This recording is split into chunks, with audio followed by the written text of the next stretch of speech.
Welcome to the Parenting Roundabout podcast for the week of December 19th, 2022. I'm Catherine Haleko, and I'm here with Nicole Eridix. Hello. And Terry Morrow. Hello. Every week we chat about what parents are talking, complaining, and obsessing about right now.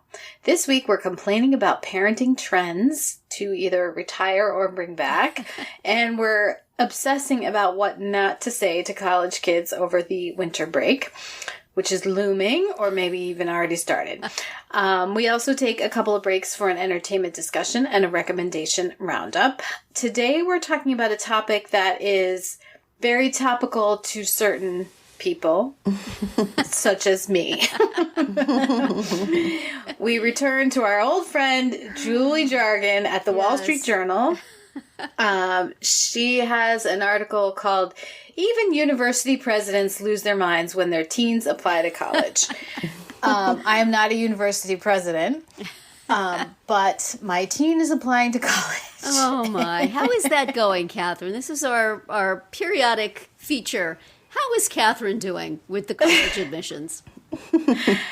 It's very up and down, you know? Yeah. And the thing is that, you know, we have one admission under our belt, which is great, but we're not, it doesn't really count because my kid still has to audition for the specific program that he wants at that school. Mm-hmm. So we are not resting on any acceptances yet. So, but you know, this article I did enjoy because it was just, it was just like these teens talking about eye rolling their parents at various visits and other parts of the admissions process. And the thing is, my mother is a university president or was. She was not at the time that I was applying to college.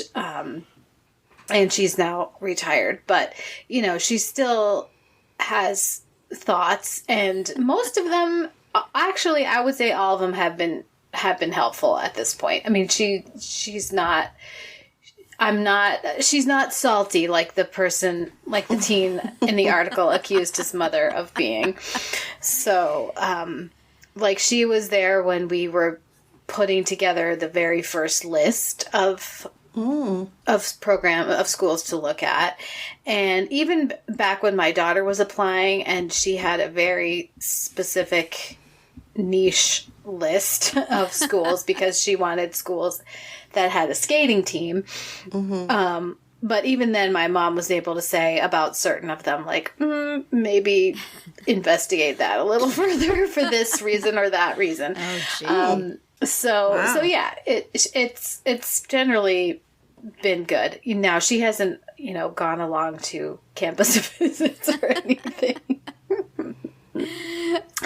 like the parents in this article. But yeah, I enjoyed the part where the university president started to fill out all the forms that are required, and was like, why do they need all this information? This is really complicated.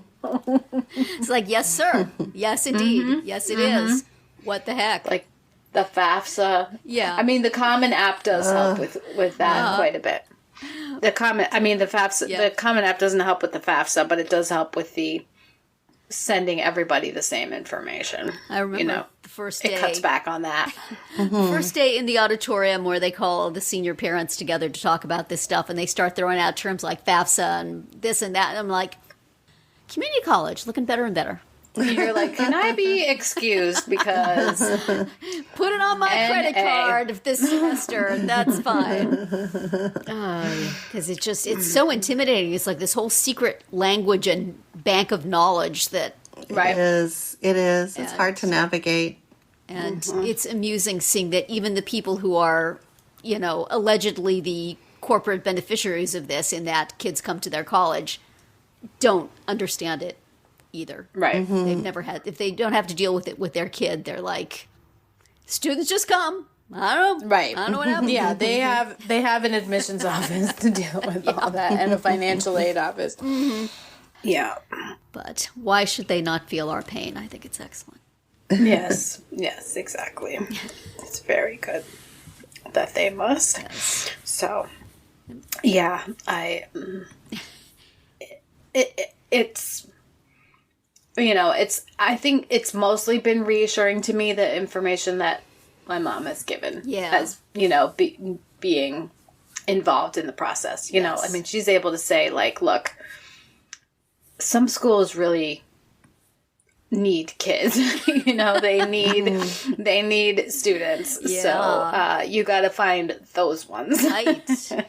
Definitely.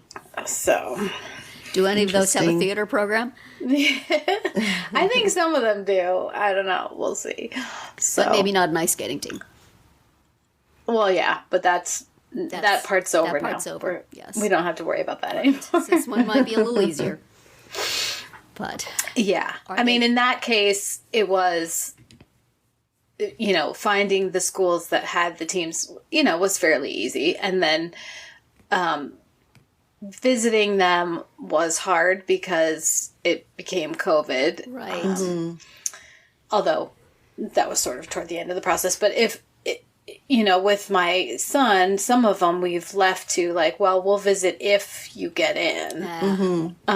Where we couldn't, and we were thinking that to some extent with my daughter, and that didn't happen because obviously COVID happened.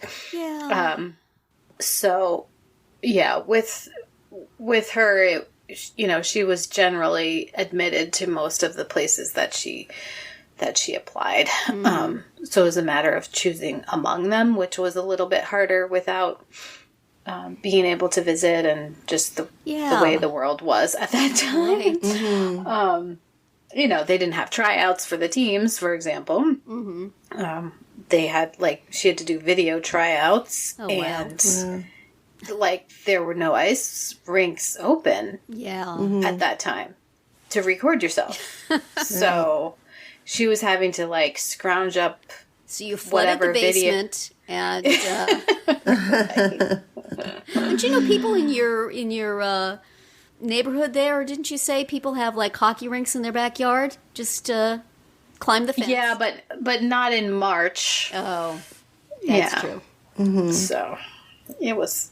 Yeah, she was cobbling together random videos that had been filmed prior to COVID and stuff. Well, it worked, right? It did work. Yes.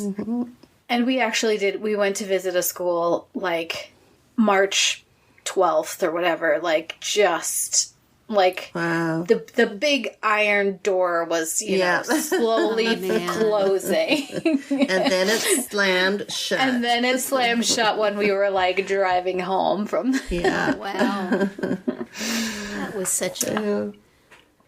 It was a weird time. That'll be such a good story for her to tell. Yes. So now with my kid who's auditioning, basically January, February, and early March, so far he has 3 interviews set up. Wow. Plus about 6 show choir competitions. So basically every weekend from January 7th to March 10th is something. Wow. Either it's an interview, an audition, a competition, a performance, something. Boy. Oh my gosh. Yeah. And then there's still I don't know, homework and stuff. Yeah. Good luck with how that. good he is at doing that. See, that sounds like a whole lot of excuses not to get to things. Does he get dinged out of show choir if he doesn't do his homework? Yes. That's what happened to him last year. Man, that's a lot of pressure. Senior year. I know. Senior year should be a skate. Well, if he would have done anything in the 3 previous years, he would be able to be skating now. It was a skate for me because I went to summer school and then I ran out of credits that I needed. So yeah. I'm going to work in the library my last semester. Yeah. But, yeah. So Well, good luck with It that. was quite a process for our family because we just have no clue. right, because it was in the U.S. for the first, you hadn't gone to school here, and We had no prior experience and couldn't even to this day, it's still, there's so many cultural norms that are embedded with the university system and process that it still bewilders me how and why. Yeah. So, and actually I have to say, well, that was for my son. And then my daughter just bailed and decided to go to Canada for university. So that was like, okay, we're familiar with this. We know this process. We can understand. This isn't as complicated or as expensive. Right. So yeah, it was a whole other experience, that's for sure. But both stressful in their own ways. Yeah. So. And then your older one went and applied to graduate to medical school. Don't even get me started on that one. That's a whole other level of stress that you can't even imagine, because when it's in university, it's like you have this one application, it's one step, you either get in or you don't, right? Mm-hmm. But with medical school, it's just a whole series of huge steps. So first you do the MCAT and you have to score well on that. And then you do the application process and then you get interviews. So then you go up for all these interviews and then you're going to wait on those and then you get accepted. And then when you're accepted, it's like a whole series of board exams. And now he's in rotations thinking about residency, which is after you do your 4 years of medical school, then you go into residency where you go into your specialties. So you apply for residency. So now he's in that stage where it's like, okay, now he's going to apply for residencies. There's only a certain amount of seats out there. Is he going to get one? and where? Like, and it's a match thing, right? Where he has to say where he wants, and then they also have to say, "Oh, we pick him." Mm-hmm. Right? Yeah, and early indications are that most of the residencies are on the East Coast. So, of course, being a West Coast person, I'm a little distraught for that. So, we'll see where things go. So yes, it's like you basically need to be in a dark room with a wet rag over your face for like 10 years. Just focusing your thoughts on the thing that needs to happen. Mm-hmm. And it's a good thing my daughter kind of has things under control on her end, because I honestly don't have the brain space to worry about her right now. Please assume a holding pattern. I'm working on your brother at this time. Right. Exactly. But she's also applying to grad school, isn't she? She is. Yes, she is. And I'll worry about that. She just put in her application, so I'll worry about that, in a couple months as So you make your kids too ambitious, and this was what happened. I know.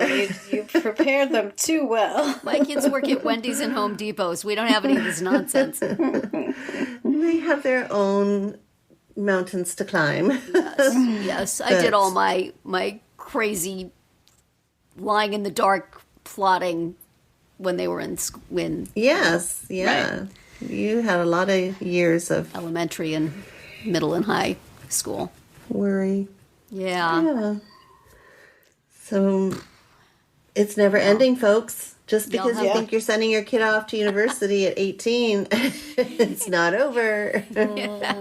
We are so sorry to have to inform you of this. But if you have younger children, this is what's coming for you. If you think the toddler years are hard? If you're going through it now, we give you a hug through the interwebs. And if you have nothing to do with any of this, like me, that's it for today's round one. Tune in tomorrow for our entertainment-themed round two, and later in the week to find out what we're complaining about, obsessing about, and recommending right now. We're always interested in what you have to say, so drop us a comment on our website, our Facebook page, or Twitter, where you'll find us at Roundabout Chat.